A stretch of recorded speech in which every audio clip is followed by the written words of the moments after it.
하나님 말씀 보겠습니다. 하나님 말씀 누가복음 19장 11절부터 27절까지 말씀.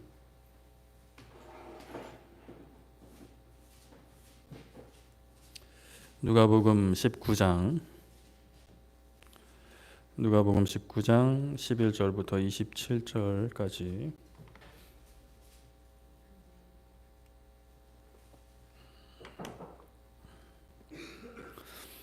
누가복음 19장 11절부터 27절까지 말씀 중에 18절부터 27절까지만 교독하도록 하겠습니다. 누가복음 19장 11절부터 27절까지 말씀 중에 18절부터 27절까지만 교독하겠습니다. 그 둘째가 와서 이르되 주인이여 당신의 한 문화로 5 문화를 만들었나이다.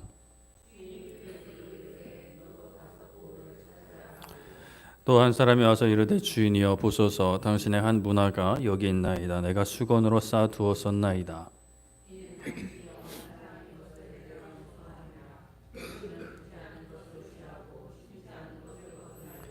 주인이 이르되 악한 종아 내가 너의 말로 너를 심판하노니 너는 내가 두지 않은 것을 취하고 심지 않은 것을 거두는 엄한 사람인 줄로 알았느냐.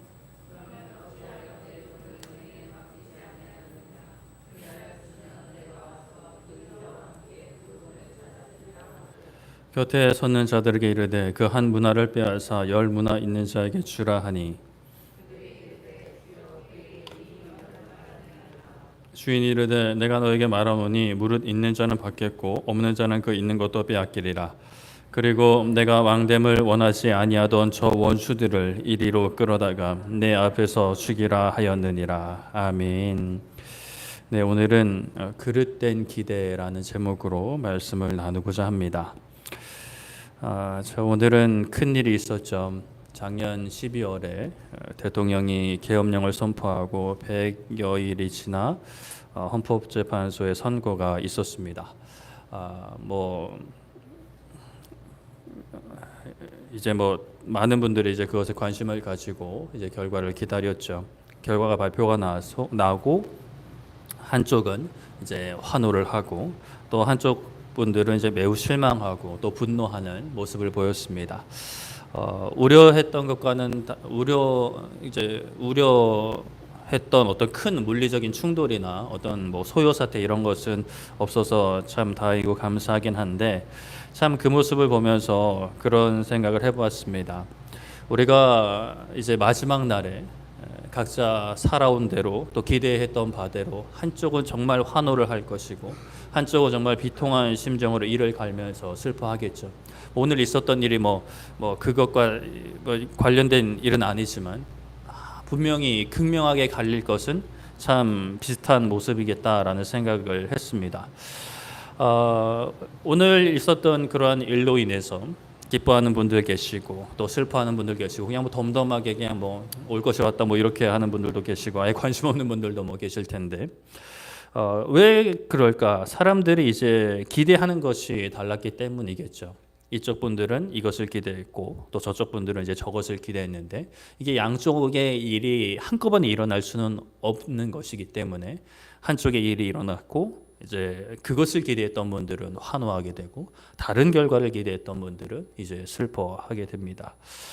그런데 참 그 가운데 우리가 안타까운 것은 그리스도인들 교회 내에서도 참 의견이 갈라지고 그것으로 인하여 큰 갈등과 아픔과 다툼이 있었다라는 것이에요. 물론 교회 안에서 통일된 하나의 견해만 존재해야 되느냐 그것은 아닙니다. 다양한 견해가 존재할 수 있죠.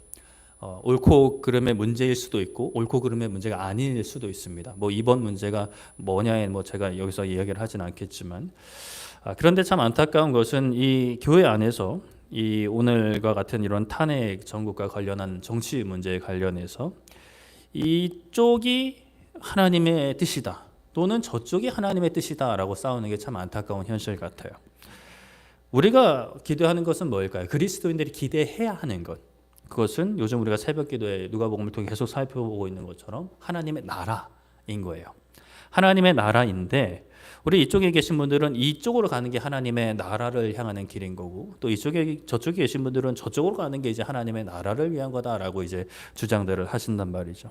하나님도 참 보시면서 물론 하나님은 하나님의 계획이 있으시고 분명히 옳고 그름을 구분하실 텐데 뭐 어느 쪽이 잘잘못을 떠나서 참 두 어떤 파들이 그렇게 이제 서로 이를 갈면서 서로를 향해 저주하고 막 사탄의 나라 뭐 이렇게까지 이제 표현을 하시니까 그런 부분을 보면서 참 우리가 하나님 어떤 마음이실까, 또 우리 그리스도인은 어떤 마음을 가져야 할까. 하나님의 나라를 향해서 정치에 관련해서도 뭐 경제에 관련해서도 어떤 견해를 가지고 그것을 열심히 이제 감당하는 것, 뭐 절대적인 악인 아닌 이상 참 가치 있는 길이라고 생각이 됩니다. 그러나 우리가 정말 참 조심해야 되는 것은 이 땅에서 어떤 한 모습이 이것이 반드시 하나님의 나라다라고 스스로 정의 내리고 이 모습과 다른 모습은 하나님의 나라가 아니다라고 이렇게 생각하는 것은 우리가 사실 굉장히 조심스럽게 이제 접근을 해야 되는 거고 신중하게 접근을 해야 되는 것이죠. 물론 뭐 교회에서 그런 주장을 하시는 분들이 다 막 신중하지 못하고 다 주의가 없다라는 그런 말씀은 아니지만 그래도 우리가 더 조심하고 더 깊이 기도해야 되는 것입니다. 이런 어떤 정치 문제에서는 좀 논란이 있지만 그래도 이 땅에서 명백하게 하나님의 나라를 세우는 모습들이 있어요. 우리가 이것은 이견을 가지면 안 되는 모습들이 있습니다. 그것은 뭐 대표적으로 복음을 전하는 것, 그리고 가난한 이들을 위해 헌신하는 것. 뭐 어느 정도까지 헌신해야 되느냐 또 뭐 나름대로 기준이 있을 수는 있겠지만 그래도 이제 원론적인 것을 이야기하면 가난한 이들을 위해 헌신하는 것, 복음을 전하는 것은 정말 명백하게 이제 하나님 나라를 위한 일인 것이죠. 내가 생각하는 것이 정말 하나님의 나라다라고 정의를 하는 것을 우리가 요즘 말씀 가운데 살펴보는 내가 생각하는 것이 이제 하나님의 나라다라고 주장했던 바리새인들 그리고 제자들과 다를 바 없는 모습일 수 있다라는 것을 우리가 생각을 해볼 필요가 있습니다. 그들도 하나님의 나라를 구했지만 예수님이 생각하시던 예수님이 가고자 하시는 그 하나님의 나라와는 다른 길이었기 때문이죠.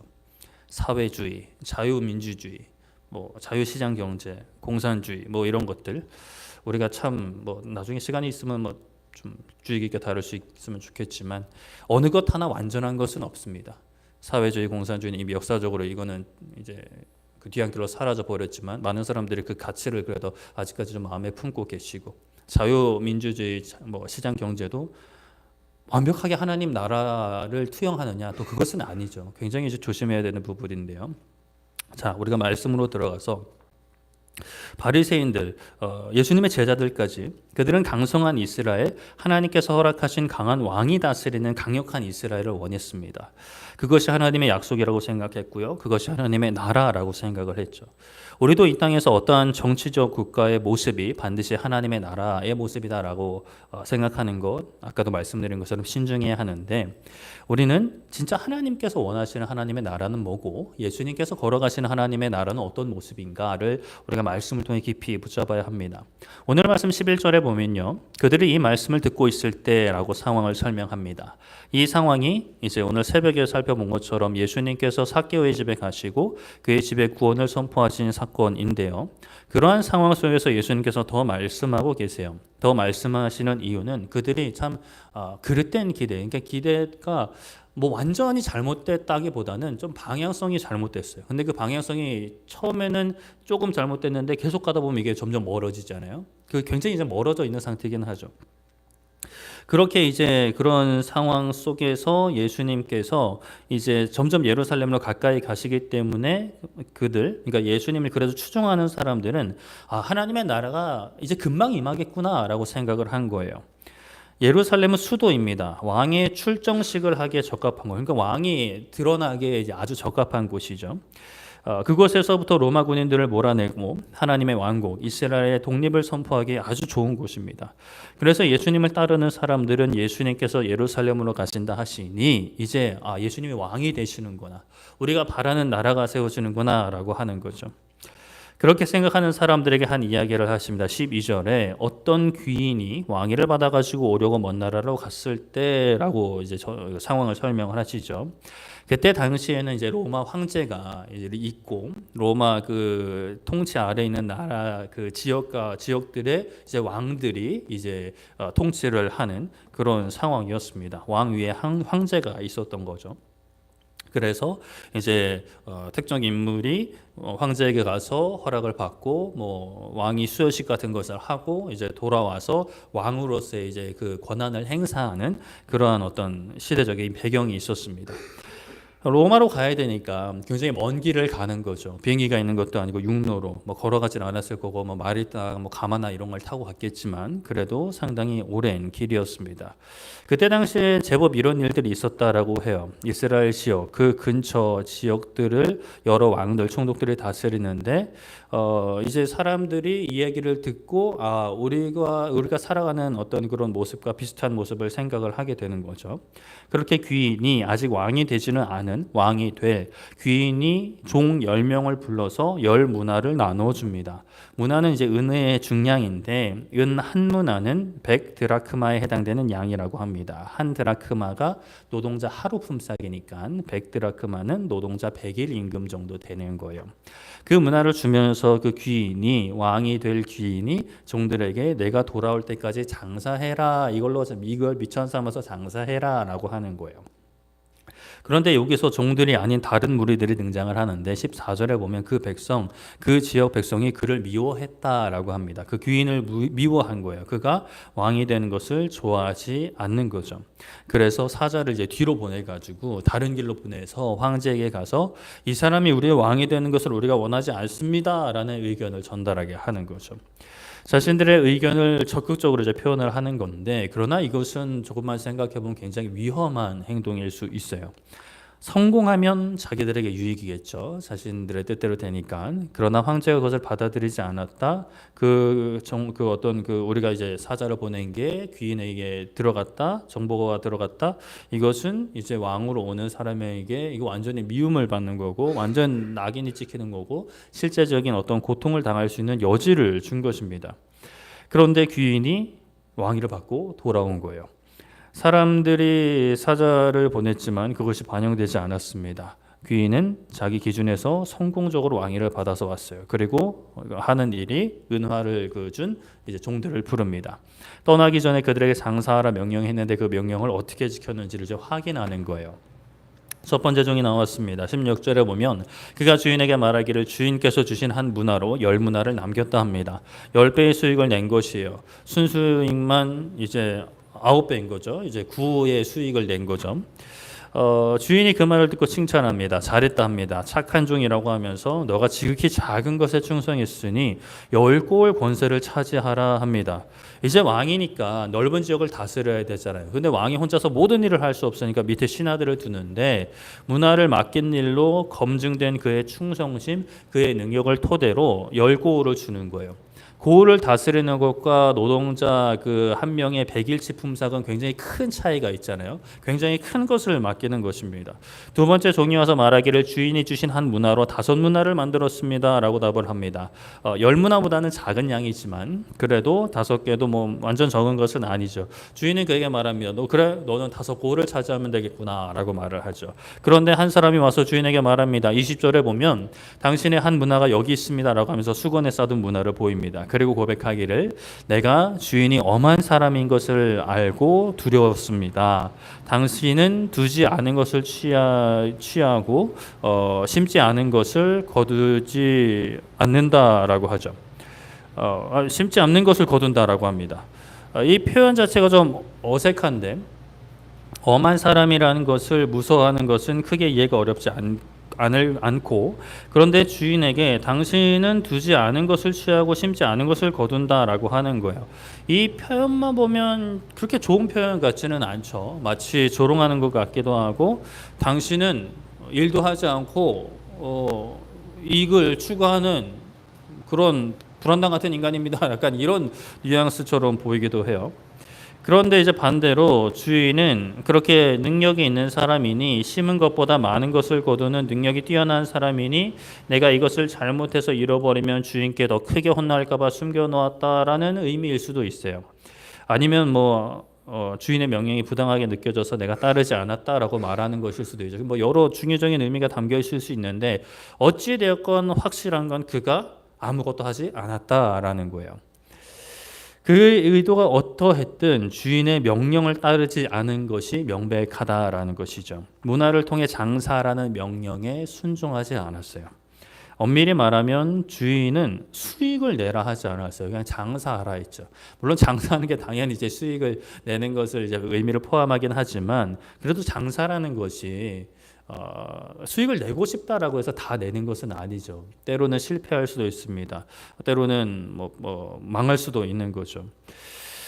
주인은 그 종을 어떻게 평가하느냐? 악한 종아라고 이제 평가를 합니다. 그리고는 나의 명령 이전에 너의 말로 너를 심판하겠다. 너가 한 말로 너를 심판한다. 그가 주인을 향해 주인이 두지 않은 것을 취하고 심지 않은 것을 거둔다 하였으니 그 말이 기준이 돼서 심판을 한다라는 거예요. 너가 너의 입으로 말했다. 내가 너의 생각대로 두지 않는 것을 취하고 심지 않은 것을 거두었는데 너는 그런 어떤 주인의 그 성향과는 다른 행동을 했다라고 있는 거예요. 너가 주인이 그런 줄 알았더라면 네가 직접 장사는 하지 않았더라도 은행에라도 맡겨 놓았으면 그냥 아주 작더라도 따박 나오는 그 이자라도 너가 나한테 줬을 거다라고 주인이 이야기를 했다라는 거죠. 그리고 곁에 선 사람들의 명령에서 그에게 한 문화를 빼앗으라 합니다. 그리고 그것을 10개 있는 사람한테 주라라고 명령을 했다 하죠. 곁에 선 자들이 이야기합니다. 주인에게 저 사람은 이미 10드라크마가 있습니다 라고 이야기하죠.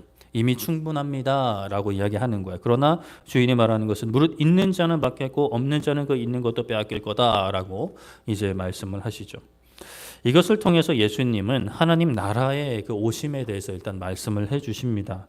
하나님의 나라가 금방 올 거다. 야, 이제 우리가 생각하는 나라가 왔다라고 이제 생각을 하는 사람들에게 그게 아니다라고 하는 거죠. 귀인이 왕위를 받으러 먼 나라에 가는 것처럼 시간이 걸릴 거다라는 거예요. 그러나 시간은 걸리지만 반드시 온다라는 것을 또 전제하고 있으시죠. 그들 입장에서는 지금 예수님의 그 모습이 왕의 모습이 아니에요. 이제 후에 보면 나귀 새끼를 타고 가는 그 모습이 왕의 모습이라고 하긴 좀 어렵죠. 예수님도 특별히 여기서 왕권을 행사하지는 않으십니다. 그러나 다시 오실 때에는 분명한 왕으로 오셔서 왕권을 행사하시게 될 것이죠. 그 왕권으로 무엇을 하시느냐? 먼저는 맡긴 자들을 부르시는 거예요. 그리고 그들이 자신들의 사명을 얼마나 감당했는지를 체크하신다라는 거죠. 예수님께서 제자들에게 하신 명령이 있죠. 후에 하시는 것이긴 하지만 너희는 땅끝까지 이르러 내 증인이 되라 하셨습니다. 가서 모든 민족을 제자로 삼아 삼위일체의 이름으로 세례를 베풀고 예수님께서 분부한 모든 것을 가르쳐 지키게 하라 하셨습니다. 도래할 하나님의 나라를 선포하고 이미 성령님을 통해 이루어진 하나님의 나라를 살아라라고 이제 말씀을 하신 거예요. 어떤 사람들은 많은 것을 감당하겠죠. 어떤 사람들은 이제 조금 감당하게 되는 거예요. 결과를 내는 거죠. 그런데 이제 우리가 여기서 또 잘 생각해야 되는 것은 결과가 뭐냐라는 거예요. 그 열매라고 표현을 많이 하는데 우리가 이제 받은 사명과 그리스도인으로서 이 땅에 살아가는 그 열매가 뭐냐라는 거죠. 이 세상의 높은 자리에 가고 또 많은 사람을 전도하고 많은 사람을 회심시키는 것이 그 결과 열매인가? 물론 그것들도 하나의 열매일 수 있어요. 그게 완전히 열매가 아니다라고 말하기는 또 어려운데 그러나 그런 것 외에 눈에 보이는 결과가 없어도 주어진 상황에서 계속해서 하나님의 나라를 살며 하나님의 나라를 선포하는 그것이 우리의 그런 모든 결과 열매라고 할 수 있는 거죠. 몇 명이 하나님께로 돌아왔냐가 아니라 내가 그 시간 동안에 얼마나 하나님의 나라를 살아가면서 하나님의 나라를 전했느냐라는 거예요. 진실로 예수님을 영접하고 예수님을 왕으로 모시고 살면서 그분을 왕으로 모시고 사는 삶의 그 기쁨과 그 당위성을 말로 삶으로 전하고 왕으로 오실 예수님을 전하면서 그것을 오실 예수님을 준비하며 살았다면 그 삶 자체가 많은 열매인 것이죠. 그런 자들에게 많은 것을 주신다 하십니다. 하나님 나라에 많은 것을 주신다라고 말씀을 해요. 이게 상급이냐 상급이 아니냐. 그래서 이것도 학자들마다 의견이 갈리는 거예요. 천국 가서 상급이 차등적으로 존재하냐, 아니면 그냥 똑같이 이제 받느냐, 이렇게 이제 학자들 의견이 다른데 저는 솔직히 모르겠어요. 가봐야 알 것 같아요. 근데 이제 오늘 말씀에 보면은 좀 차이가 있는 것으로 보입니다. 근데 이것이 그냥 어떤 내가 받고 누리는 것보다 또 거기서도 이제 할 일이 있는 것처럼 이렇게 오늘 말씀에서는 묘사가 돼요. 천국에서도 뭔가 감당해야 하는 일이 있는 것이죠. 그러면 우리가 흔히들 생각할 때 천국에 가면 게 아무것도 안 하고 그냥 누워만 있는 그런 모습을 좀 상상하기 쉬운데, 물론 저는 옛날에 그렇게 생각했던 것 같아요. 근데 이제 그곳에서도 찬양이 울려 퍼지고, 글쎄요, 뭐 천사들이 일을 하는지 또 우리도 어떤 일을 하는지 정확히 모르겠습니다. 그런데 어찌되었건 그것에 가서도 우리가 감당할 것이 있다면 그것이 짐은 아니겠죠. 주님과 동행하며 기쁨으로 감당하는 일일 텐데, 그리스도인들 중에서는 이런 생각을 하시는 분들 계세요. 이 땅에서 신앙생활 적당히 하다가 천국 가면 다 잘 될 거야.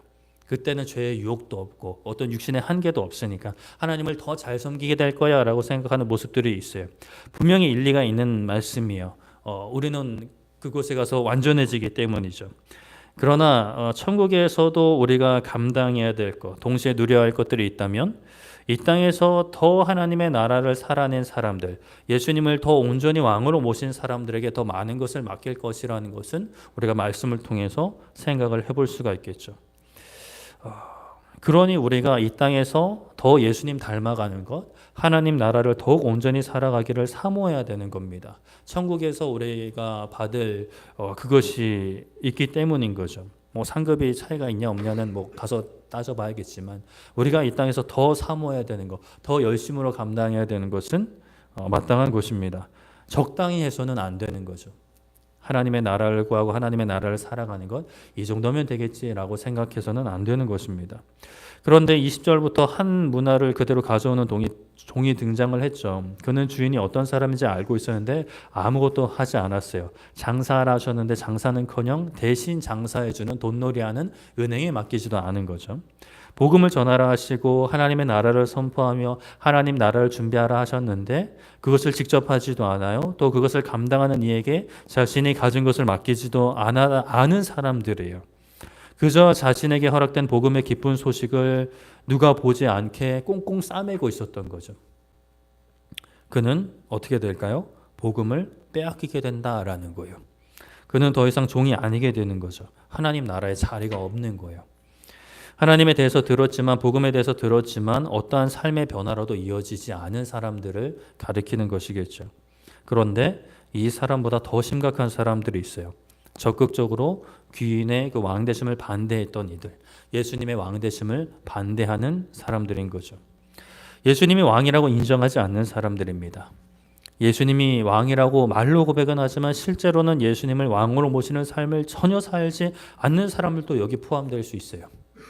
그들은 왕의 원수로 왕의 나라가 되었으니 그들을 끌어다가 왕 앞에서 죽이고자 합니다. 큰 벌을 받게 되는 거죠. 예수님께서는 반드시 다시 오실 것입니다. 약속을 하셨죠. 약속을 지키시는 분이십니다. 그리고 맡기신 것을 다시 찾으실 거예요. 그것으로 무엇을 했는지 살피실 것이죠. 우리에게 맡겨주신 것은 뭘까요? 뭐 각종 달란트, 이런 능력들, 그런 것도 있지만 우리 모두에게 허락하신 것이 있죠. 바로 복음, 예수 그리스도를 우리에게 허락해 주셨어요. 예수님에 대한 복된 소식이 우리에게 전해졌고, 그것을 받아들인 이에게는 또 예수님의 영, 성령님이 우리 가운데 오셨습니다. 그러면 우리는 무엇을 해야 되는 걸까요? 그 예수님과 성령님과 함께하는 삶을 누리면서 그것을 전하는, 그 맡겨진 자의 사명을 감당하는 삶을 사는 것이죠. 손님을 모시듯이 극진히 모셨지만 적당히 있다가 얼른 가시라고 하는 게 아니라 내 삶의 왕으로 모시고 이제 나는 왕의 종이 되어서 왕의 통치를 받는 삶을 살아가는 것, 그것이 우리에게 맡겨진 것을 제대로 감당하는, 순종하는 삶인 것이죠. 그렇다면 우리가 계속해서 구해야 될 것은 무엇인가? 성령 하나님의 충만함을 구해야 되는 것입니다. 성령 하나님의 역사하심을 우리가 계속해서 구해야 하는 거죠. 성령님이 내 안에 가득하면 어떻게 될까요? 하나님의 왕되심이 가득하게 되는 거예요. 내가 왕이라는 생각은 자리를 잡을 수 없게끔 아주 하나님의 그 은혜와 역사가 내 마음과 생각에 가득 채워지는 것이죠.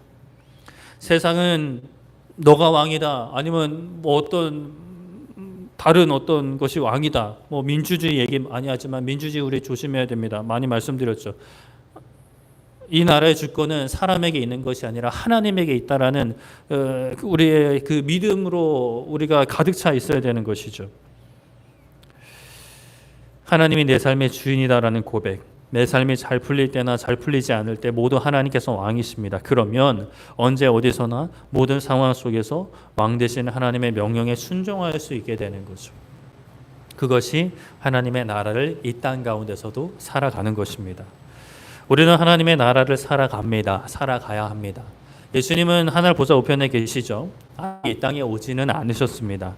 그러나 반드시 오셔서 모든 것을 심판하실 겁니다. 그리고 우리의 삶을 살피실 거예요. 그냥 우리가 이제 구원받은 백성으로 이제 이야기할 때에 예수 그리스도의 그 의의 옷을 입으면 천국 잔치에 들어가는 거죠. 맞습니다. 그런데 오늘 이런 말씀들을 보면은 또 그냥 들어간 게 아니라 그 중에서도 얼마나 충성을 다했는지를 살피신다라는 거예요.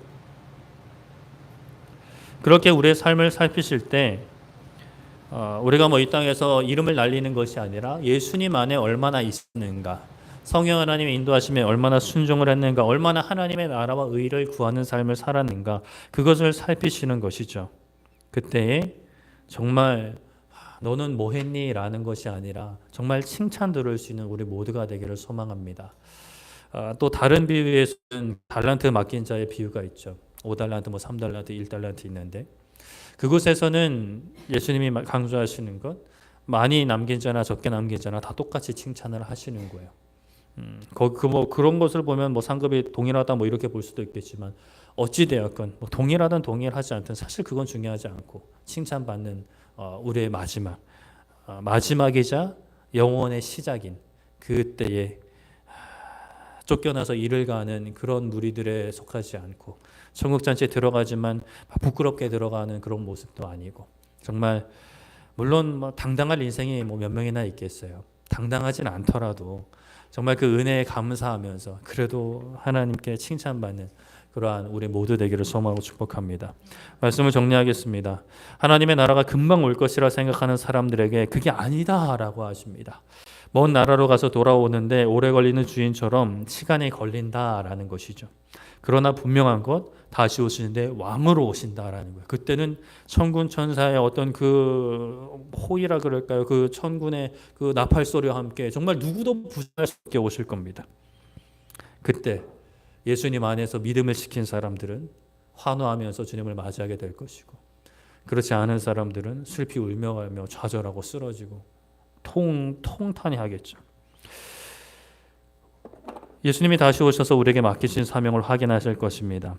예수님에 대해서 알면서 아는 대로 살지 않는 자들은 뺏기게 될 것이고, 왕되심을 원치 않았던 자들은 죽임을 당하게 될 것입니다. 우리는 칭찬받는 종들이 되기 원합니다. 우리에게 허락하신 하나님의 나라를 정말 날이 갈수록 더 풍성히 살아가고 세상에 선포할 수 있는 우리 모두 되기를 소망합니다.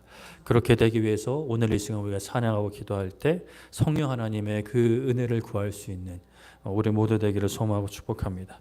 이 시간 우리 이렇게 또 찬양하고 기도할 텐데요. 우리 허무한 시절